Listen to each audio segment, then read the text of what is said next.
Flappy Bird. In 2014, everyone was playing it, but it was suddenly removed from the App Store. Since then, I've always wanted to play it again. So, in this video, instead of just playing a clone of the game, which is exactly the same as the original, I'm going to completely remake Flappy Bird, but in 3D and in first person. Let's see how it goes. Obviously, the first thing you have to do when making Flappy Bird is make a bird that is flappy. So, I made a bean, which I then turned into a bird bean, and now he looks pretty cool if you ask me. I then gave the bird physics, so I could throw him around, but I can't just keep dragging him around forever.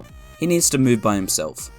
So, I used a very handy keyboard shortcut to make a bunch of code magically appear, and now the bird can move, jump, and look around all by himself. But this bird was missing something. Legs. I found a model of a bird online, cut off its legs, and put them into the game, and now you can see your own legs if you look down, which definitely makes you feel a lot more like a bird. Of course, I also made it so you can jump even while in the air, allowing you to fly. Now it was time to make some sounds. I literally just grabbed a tissue and started hitting it in front of a microphone, and it actually created some decent sounds which I used as wing flapping sounds for when you jump. I also added some ambient wind noises which will get louder depending on your speed. Next, it was time to make the environment. I first put in a much less ugly skybox for the background, and started making the pipe obstacles seen in the game. There's not really anything special about the pipes though, they're just big green cylinders with a hole to fly through. For a while, I played around with procedural generation and terrain to go underneath the pipes, but I ended up going for a design true to the original game, with a simple, flat green pattern as the floor. Of course, to actually play the game, there needs to be obstacles that generate infinitely, so I just borrowed some code from an older game, and after changing some values, I had endless generation. I used the same code for generating the background, which also has buildings on the side now, and the game is, well, a game that you can play, although it's missing a way to lose.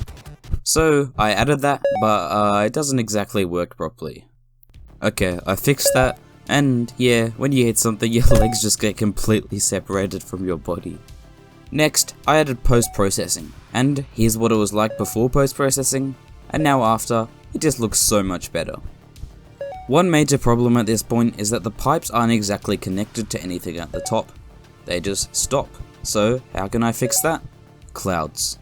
I made a bunch of circles connected together, which kinda look like clouds, and after hours of trial and error, spawned a bunch of those clouds above the pipes, and somehow the game was even better looking.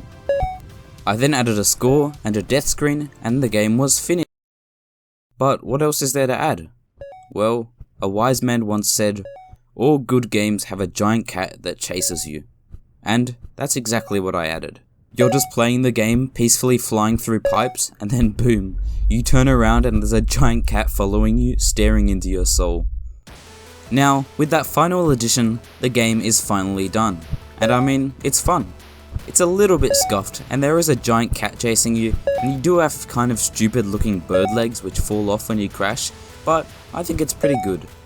If you, for some reason, want to play this game, it'll be linked in the description.